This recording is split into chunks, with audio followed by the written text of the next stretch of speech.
하나님 아버지 감사합니다.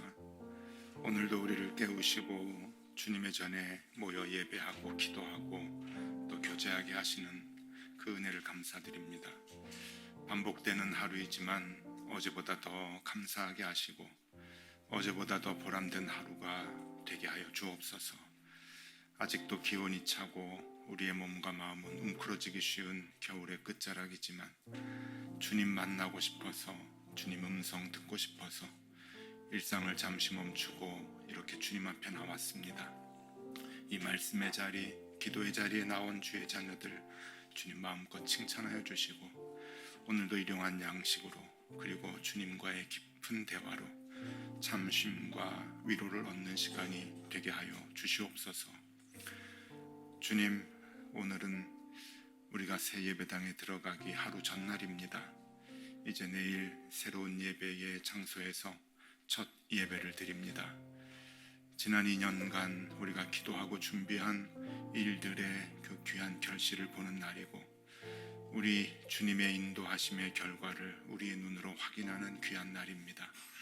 우리가 다 모일지 몇 명이 오실지 참 궁금하고 기대가 되지만 그보다 주님께 드리는 예배를 더 기대합니다. 잘 준비하게 하시고 우리 모두가 감사와 감격의 예배를 주님께 정성을 다해 올려드리는 우리 주일이 되게 하여 주시옵소서. 오늘도 이곳 베데스다 성전과 아일랜드 캐슬에서 예배의 준비를 할 텐데 모든 과정이 주님을 사랑하는 마음과 주님의 교회를 사모하는 마음으로 감당하게 하여 주시옵소서. 일손이 모자라고 시간도 부족하여 우리가 완벽하게 예배의 준비를 다 못했지만 주님 최선을 다한 우리의 그 예배를 받아주시고 준비한 모든 손길을 축복하여 주시옵소서. 언제나 그러하셨듯이 베데스다 성전에서 기도할 때와 그리고 아일랜드 캐슬에서 우리가 예배할 때 우리의 기도 들어주시고 나음이 있고 고침을 얻는 역사가 넘치게 하여 주시며 우리의 간증과 감사가 끊이지 않고 계속 이어지게 하여 주시옵소서. 우리는 우리의 예배당은 없지만 예배를 드리는 그 장소에서 언제나 주님 만나게 하여 주시고 언제나 주님을 만나 동행하는 삶을 살게 하여 주시옵소서. 이제 오늘 우리에게 주시는 주님의 말씀을 우리가 펴니다. 주님은 말씀하시고 우리는 듣고 실천하게 하여 주옵소서. 주님의 말씀을 기대하며 예수 그리스도 이름으로 기도드리옵나이다. 아멘. 하나님의 말씀 함께 보겠습니다. 하나님의 말씀은 누가복음 6장 1절에서 11절까지의 말씀입니다. 누가복음 6장 1절에서 11절까지 말씀을 우리 한 절씩 교독하겠습니다. 자, 제가 먼저 봅니다. 안식일에 예수께서 밀밭 사이로 지나가실새 제자들이 이삭을 잘라 손으로 비비어 먹으니 어떤 바리새인들이 말하되 어찌하여 안식일에 하지 못할 일을 하느냐. 예수께서 대답하여 이르시되 다윗이 자기 및 자기와 함께한 자들이 시장할 때에 한 일을 읽지 못하였느냐. 그가 하나님의 전에 들어가서 다만 제사장 외에는 먹어서는 안 되는 전설병을 먹고 함께한 자들에게도 주지 아니하였느냐. 또 이르시되 인자는 안식일의 주인이니라 하시더라. 또 다른 안식일에 예수께서 회당에 들어가사 가르치실새 거기 오른손 마른 사람이 있는지라. 서기관과 바리새인들이 예수를 고발할 증거를 찾으려 하여 안식일에 병을 고치시는가 엿보니 예수께서 그들의 생각을 아시고 손 마른 사람에게 이르시되 일어나 한가운데 서라 하시니 그가 일어나 서거늘. 예수께서 그들에게 이르시되 내가 너희에게 묻노니 안식일에 선을 행하는 것과 악을 행하는 것, 생명을 구하는 것과 죽이는 것 어느 것이 옳으냐 하시며 무리를 둘러보시고 그 사람에게 이르시되 내 손을 내밀라 하시니 그가 그리하매 그 손이 회복된지라. 함께 봅니다. 그들은 노기가 가득하여 예수를 어떻게 할까 하고 서로 의논하니라. 아멘. 잘 지내셨죠? 이 맛있는 냄새가 이렇게 들어올 때부터 솔솔 나서 야, 이거 참 잔칫날 같다라고 하는 그 생각이 듭니다. 좋으시죠? 예, 내일이 기대가 좀 되시죠? 오늘 시간이 빨리 갔으면 좋겠어요. 빨리 내일 그 모습을 정말 보고 싶어서 정말 같은 시간이라도 이렇게 좀 빨리 가면 좋겠다 하는 그런 마음이 있네요. 자, 오늘은 제가 한 5분 정도 되는 동영상을 먼저 보여드리려고 하는데 한 가지 무슨 목사가 저런 걸 보여주나 그렇게 생각하지 마시고요. 또 연세가 좀 지긋하게 드신 분들은 옛날 생각도 좀 하면서 동영상을 좀 한번 보면 좋겠습니다. 목사가 왜 저런 걸 이렇게 틀어주나 하는 생각을 좀 하시면서 또 매 눈으로 화면을 잘 보시면서 이렇게 동영상을 좀 보시면 좋을 것 같습니다. 함께 보시죠. 5분짜리입니다. 자, 이제 17번째 출전팀입니다. 서울 대표 에밀레. 서강대학의 남성 3중창인데요.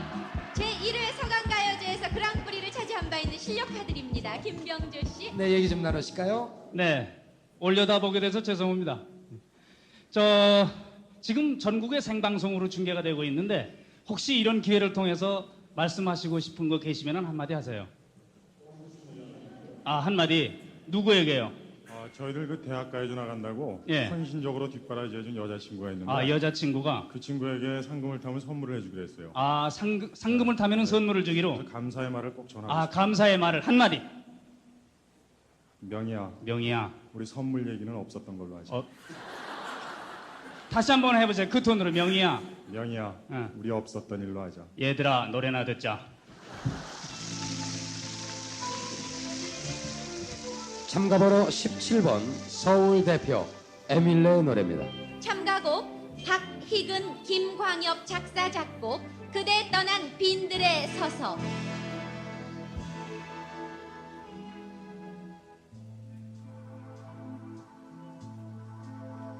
전 넘어 빈들엔 울어 지친 소리는 내 텅 빈 가슴을 채우니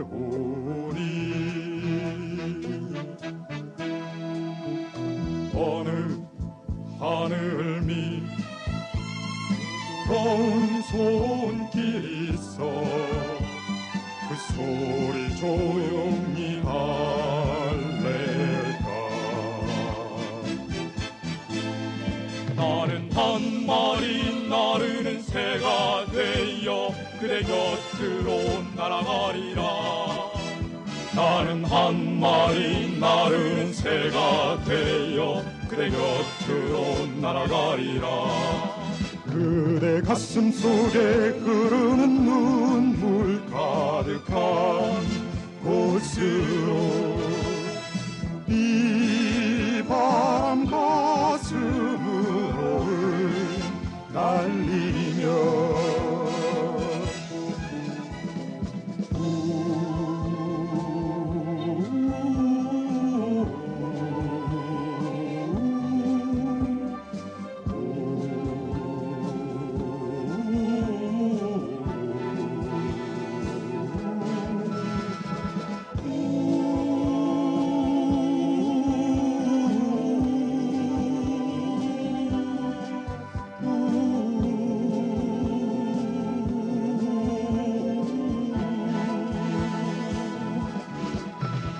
저 새가 나는 날 우린 모두 알리라. 그 소리 그 깊은 아픔을 모두 나아가 조용히 머리 숙여 그 소리 그 아픔 맞으리라.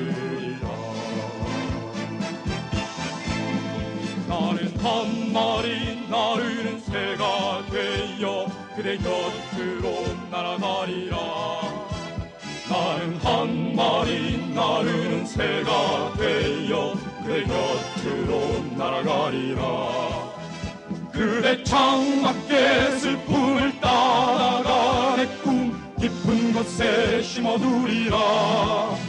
그대 가슴 속 아픔을 따라가 내 꿈 깊은 곳에 심어두리라. 난 날아가는 한 마리 새가 되리.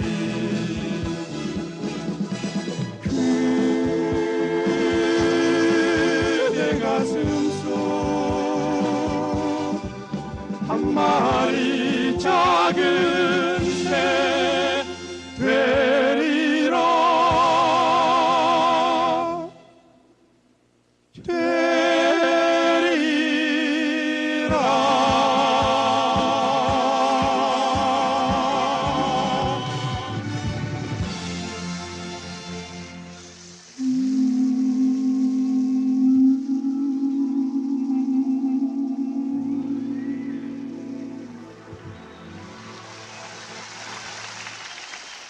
네, 서울 대표 에밀레 참가번호 17번이었.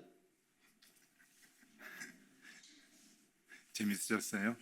옛날 생각 많이 나시죠? 우리 청년들 많이 왔는데 얘들아 목사님 세대는 저랬단다. 저게요 83년도 대학가요제에 대상을 받았습니다. 그해 최고 그랑프리 상을 받았는데 화음도 우리 찬양단 못하고요. 우리 찬양단보다 음향 녹음 이런 것도 형편없는 것 같아요. 그 당시에는. 자, 문제 드리겠습니다. 자막이 하나 슬쩍 지나갔어요. 혹시 보셨어요? 예, 자막 다시 한번 보여드릴게요. 보시면은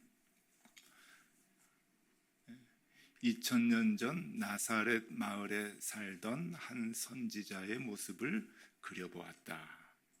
그래서 노래를 이제 만든 거예요. 누구죠?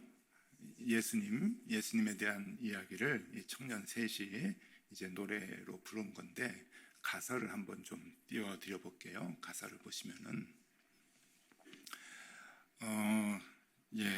저기 보면은 중간 부분에 난 한 마리 나르는 새가 되어 그대 곁에 날아가리라.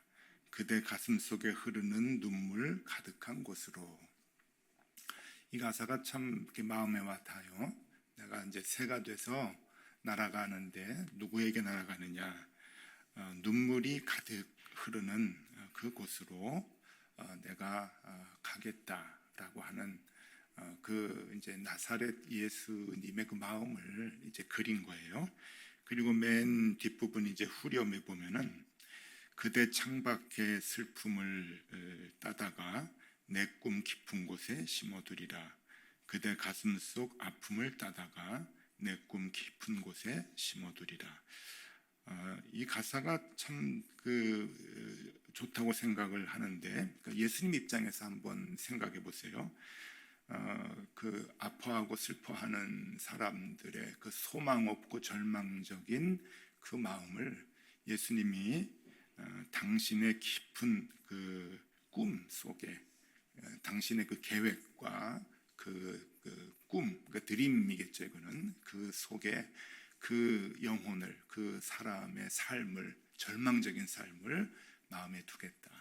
그래서 포기하지 않고 그가 꿈을 이루어 나갈 수 있도록 해주겠다고 하는 그러한 마음이겠고, 또 그 뒤에 보면은 그대 가슴 속 아픔을 따다가 내 꿈 깊은 곳에 심어두리라. 이 가사가 참 이렇게 좋아요. 그래서 모르겠습니다. 그땐 잘 모르고 쫓아 부르고 이제 그랬는데 제가 대학교 2학년 때잖아요. 쫓아 부르고 그랬는데 아마 그 노래가 대상 받은 게 가사 탓도 있지 않는가 하는 생각을 좀 합니다.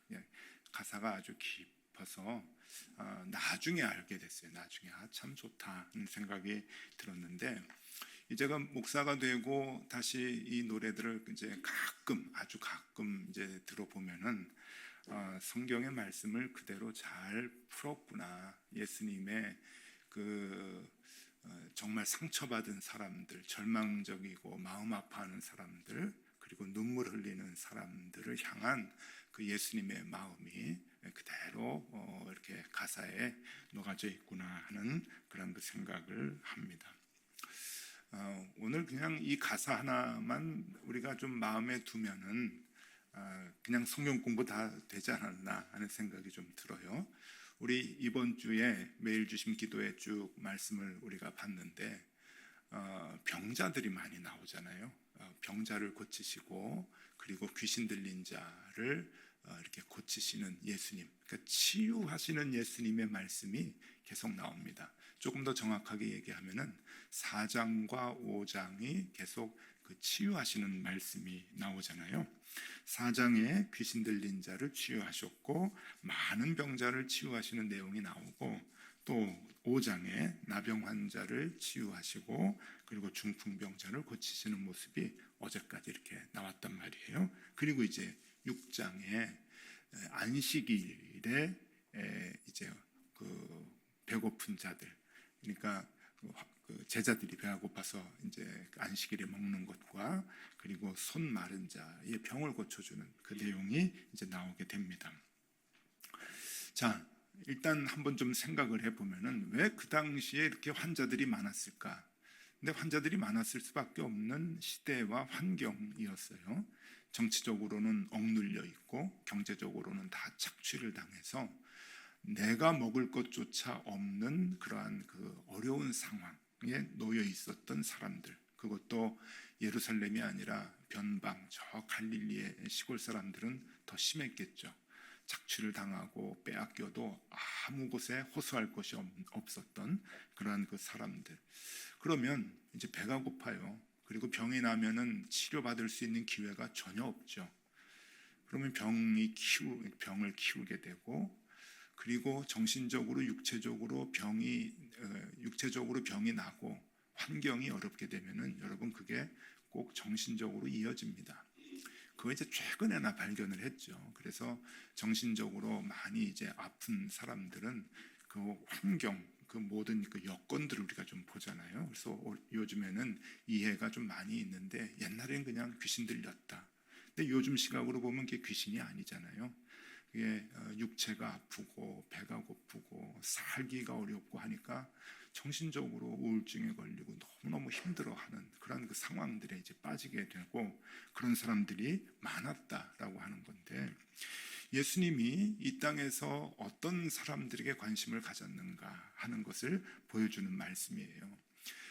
율법이 시대를 지배하고 있었던 그 당시에, 그래서 안식일을 지키는 것이 율법 중에 가장 중요하게 생각을 하고 그것이 뼈대라고 생각했던 그 시대에, 그리고 그것을 지켜야 한다고 생각하는 사람들이 사회의 리더고 사회의 지배자였던 그 시대에 안식일을 그 규정을 범하면서까지 먹는 것과 그리고 병을 고쳐주는 일을 하셨다라고 하는 것은 엄청난 사건인 거죠.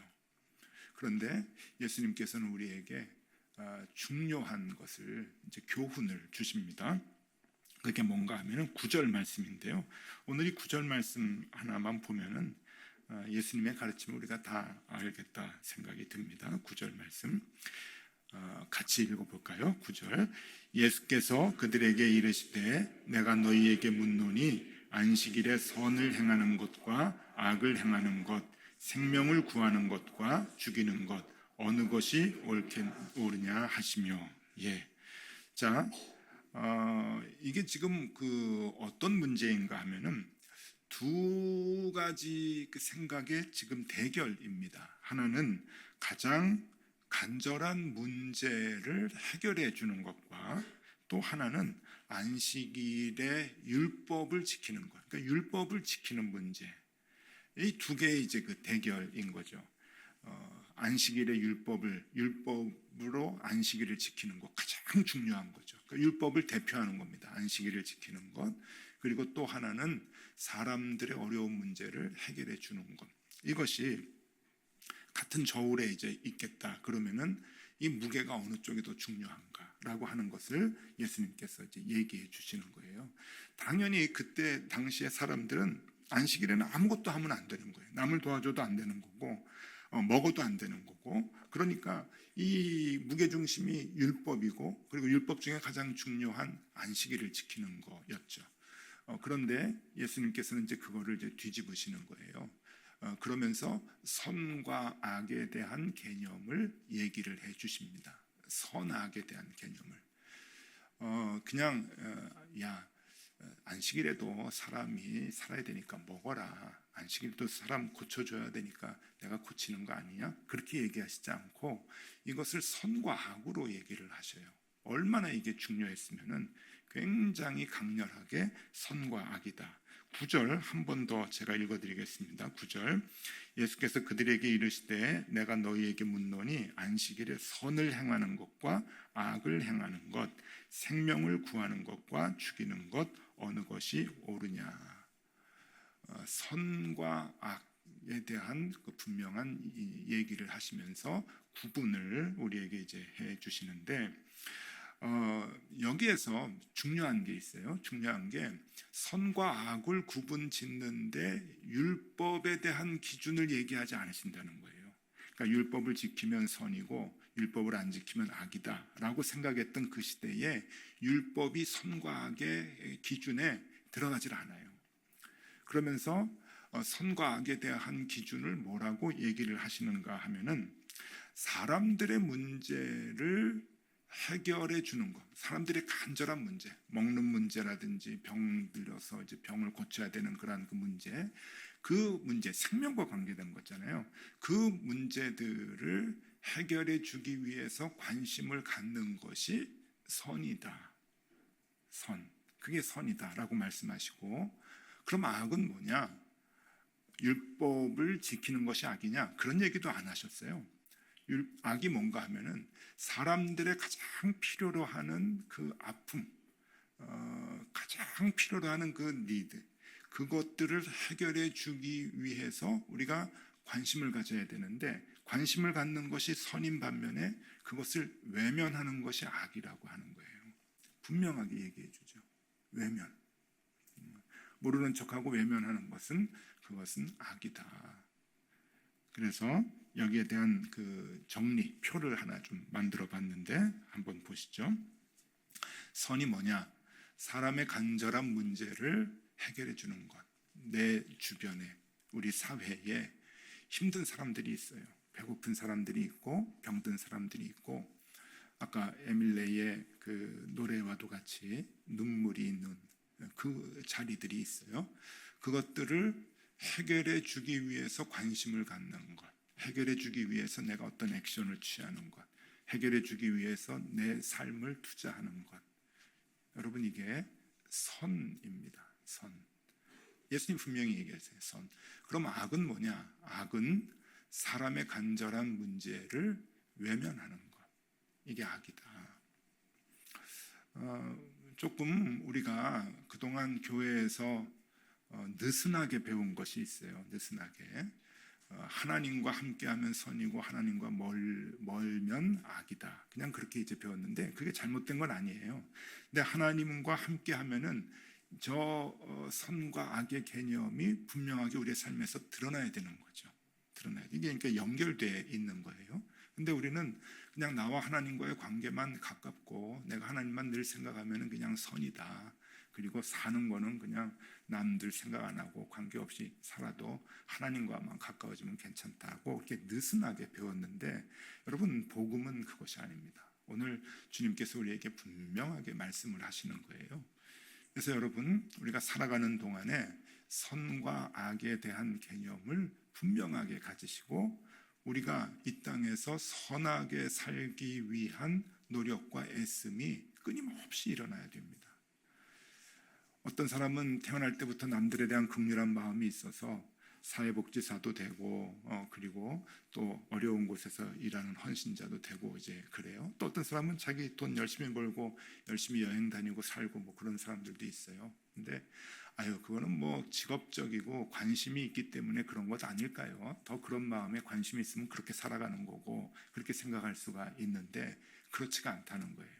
자기의 성향과 자기의 이렇게 특징 그리고 자기의 그 비전 이런 것과 관계없이 그런 것과 관계없이 의도적으로 노력하며 살아야 된다는 거예요. 이 부분은 의도적으로 내가 선천적으로 우리는 그런 거 관심이 좀 없는데요. 그냥 봐도 어떤 사람은 길거리에 가서 어려운 사람들 보는데도 어떤 사람은 더 긍휼한 마음이 있는 반면에 어떤 사람은 왜 젊은 사람이 일도 안 하고 저러고 있어. 뭐 그렇게 그냥 지나가는 사람들도 있어요. 그런데 그거는 성향이라고 생각을 해도 이 하나님 주님께서 오늘 말씀하시는 것은 성향에 그치는 것이 아니라 노력을 해야 된다고 하는 거죠.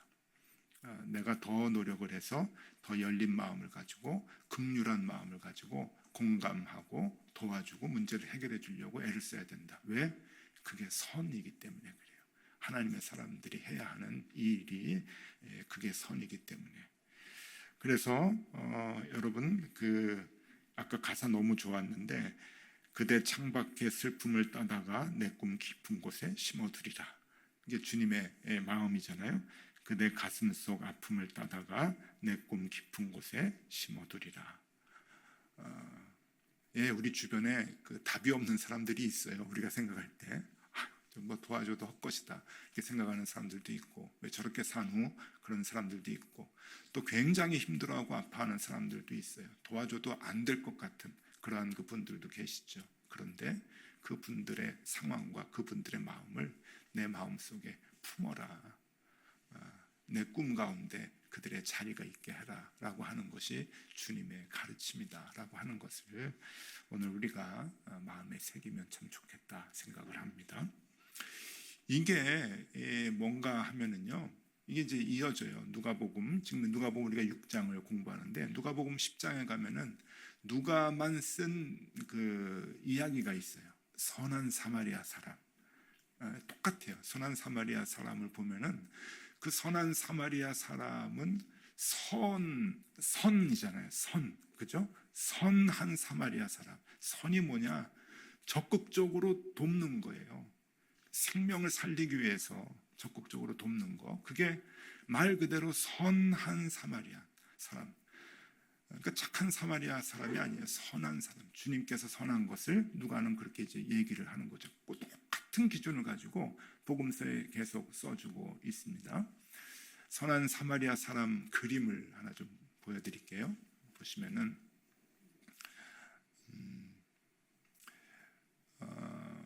고흐가 그린 그림입니다. 물론 이제 모작이긴 해요. 다른 화가가 그린 걸 이제 나중에 그렸는데 1860년이죠. 1890년은 어떤 해인가 하면은 고흐가 죽던 해입니다. 그러니까 이 작품은 거진 이제 마지막 유작이라고 볼 수가 있어요. 고흐가 아버지가 목사님이고, 그죠? 개신교 목사님이고, 목사님 가정에서 태어났고, 고흐도 젊었을 때 신학 공부를 짧게 하고 전도사 생활도 했어요. 그래서 교회에 대해서 누구보다 잘 알고 하나님에 대한 열망이 그의 작품에 아주 평생 이렇게 드러나죠. 근데 무슨 사건이 있었는지 이제 그 병이 있잖아요. 고흐가 발작을 하는 그런 그 병이 있다고 사람들이 얘기를 하는데 아마 그런 것 때문에 다 외면당하고 교회에서도 쫓겨나지 않았는가 하는 생각이 들어요. 그래서 교회에 대한 좋은 인상은 갖고 있지 않아요. 하나님에 대해서는 열망이 있는데 교회는 별로 좋아하지 않아요. 그래서 그 교회를 그릴 때 창문에 불빛이 없고 시커멓게 그려놓고 뭐 그러잖아요. 근데 나중에 병이 많이 발작을 해서 정신병에 이제 갇혀져 있다가 그림을 그리고 싶다고 해서 이제 나오게 됩니다. 동생 태호에게 간절하게 얘기를 해요. 그래서 태호가 이제 데리고 나와서 어느 시골의 요양원 같은 데서 이제 그림을 그릴 수 있도록 이제 하는데 그곳에서 이제 그 그림을 그리는 거죠. 근데 그걸 이제 맨 마지막에 생내미 마을이라고 생내미 시절이라고 하는데 거기에서 이제 그림을 그리면서 마지막 유작같이 이제 저 그림을 그리는데, 저 그림을 보면은요, 이 선한 사마리아 사람의 얼굴을 자기 얼굴로 그렸어요. 고흐가 자기 얼굴로 이제 그리는데, 평생 저렇게 살고 싶었다, 저렇게 살아왔다라는 그런 그 고백일 수도 있겠죠. 그런데 우리가 저렇게 살아야 되는데 왜 인정을 안 해주는가, 왜 그리스도인들은 저렇게 살지 못하는가 하는 그런 그 답답한 마음이 있지 않겠나 하는 생각도 들고, 또 자신의 삶을 되돌아보면서 저렇게 살고 싶어요 라고 하는 그 고백이 있을 수도 있겠죠. 자, 그런데 저기에서 보고 싶은 게 그 고흐의 그 왼쪽에 이제 보석함이 열려져 있잖아요. 이게 다 이제 사마리아 그 강도 만난 사람이 이제 뺏긴 거예요. 저걸 저 강도한테 이제 뺏겼는데, 저 보석함 저 뒤로 멀리 사람이 걸어가요. 그죠? 그리고 고흐의 머리 왼쪽에도 조그맣게 더 멀리 또 한 사람이 있어요. 그러니까 두 사람은 그 성경 말씀에 나온 대로 레위인하고 제사장이겠죠. 제사장도 지나가고 레위인도 지나가고 이제 그랬어요. 그걸 이제 그려놨는데, 저 앞에 있는 사람, 뭐 레위인 제사장이 손에 뭘 들고 갑니다. 뭘 들고 가는가 하면은 율법책을 들고 가요. 그래서 율법책을 읽으면서 갑니다. 읽으면서 저게 참 백미인 것 같아요. 율법책을 읽으면서, 율법에는 죽은 사람 만지면 안 된다, 그런 게 나오잖아요. 아마 그것 때문에 죽었는 줄 알고 이제 거들떠 보지도 않고 그냥 내빼듯이 제사장하고 레위인이 이제 간 거죠. 왜? 율법을 너무 잘 아니까, 율법적으로 살아야 되니까 이제 그런 건데, 저 그림에 이제 저거를 그려놨어요. 그러니까 고흐가 이제 화가 나는 거죠.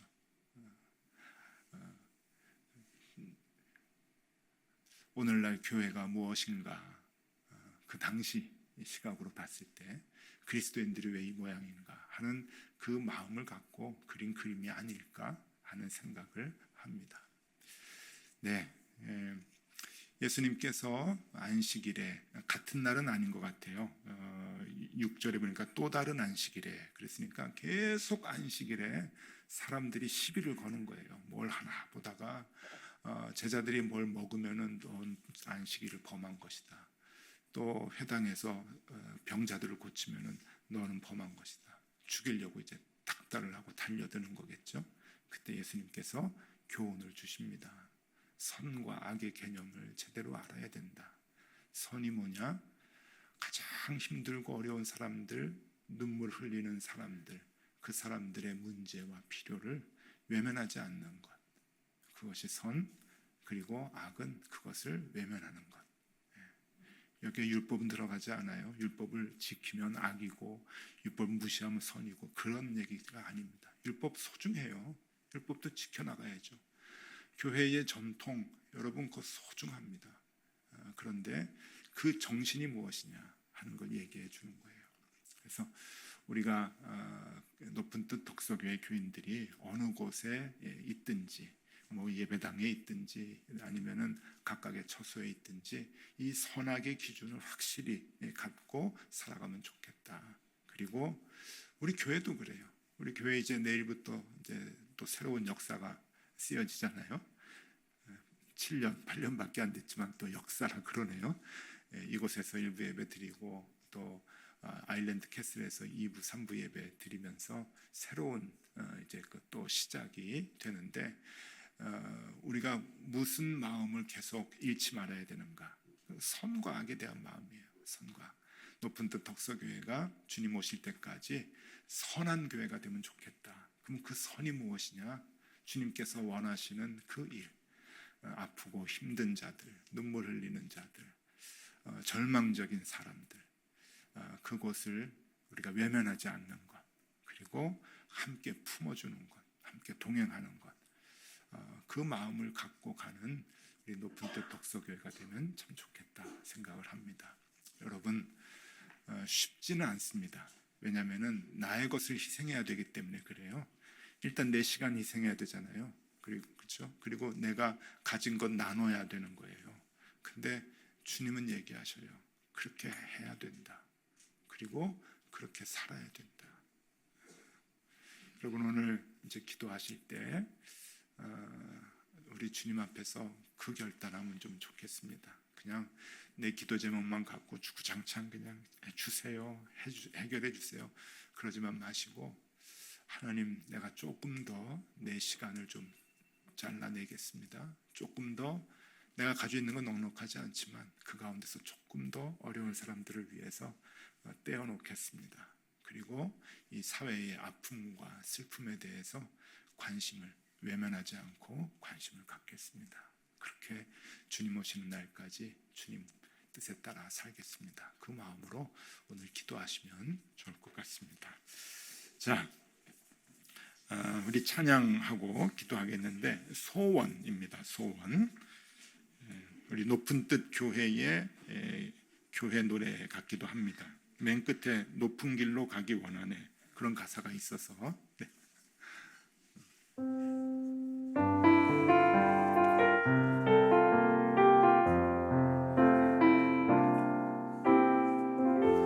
삶의 작은 일에도 그 마음을 알기 원하네.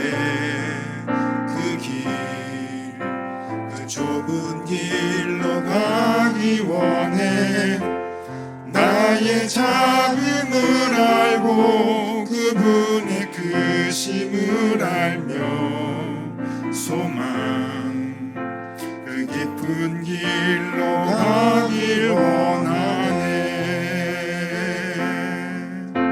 저 높이 솟은 산이 되기보다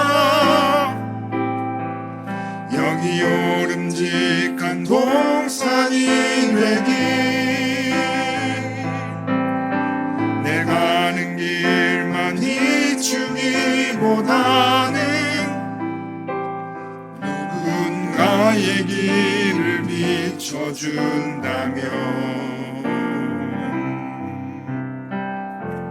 내가 노래하듯이 또 내가 얘기하듯이 살길 난 그렇게 죽기 원하네. 삶의 한 절이라도 그분을 담기 원하네. 사랑, 그 높은 길로 가길 원하네. 주님, 우리가 선한 사람이 되게 하여 주시옵소서. 다른 이들의 간절한 문제를 외면하지 않게 하여 주시고 공감하고 함께하는 그 선을 베풀게 하여 주시옵소서. 주님, 우리 높은 뜻 덕서교회가 선한 교회 되기를 원합니다. 선한 교회 꼭 되게 하여 주시옵소서. 이웃들과 그리고 우리가 사는 이 사회의 아픈 문제들을 외면하지 않게 하여 주시고 공감하고 함께하는 그러한 선한 교회 되게 하여 주시옵소서. 성경을 읽으면서도 악을 행할 수 있음을 알게 하여 주시고 예배를 드리면서도 악한 사람이 될 수 있음을 언제나 깨닫게 하여 주시옵소서. 세월이 흐를수록 나이를 먹을수록 다른 사람들 더 많이 품게 하여 주시고 더 많이 섬기고 더 많이 응원하는 그러한 선한 그리스도인들이 되게 하여 주시옵소서. 우리의 젊은 자녀들 있습니다. 청년들 있습니다. 가르치려고만 하지 않게 도와주시고 그들을 잘 섬기고 그들을 더 많이 응원하고 박수하는 그러한 어른들이 되게 하여 주시옵소서. 그들의 아픔에 귀를 기울이고 그들의 눈물에 관심을 갖는 그러한 교회, 그러한 어른들 꼭 되게 하여 주시옵소서. 지금은 우리 구주 예수 그리스도의 은혜와 하나님 아버지의 크신 사랑과 성령님의 교통하심이 선과 악의 기준을 바르게 깨닫고 주님 기뻐하시는 삶을 살아야 할 높은 뜻 덕서교회 모든 교우들 위에와 교회를 다시 세우고 이 땅을 다시 살려야 할 우리의 자녀들 위해 언제나 함께 하시기를 간절히 축원하옵나이다. 아멘.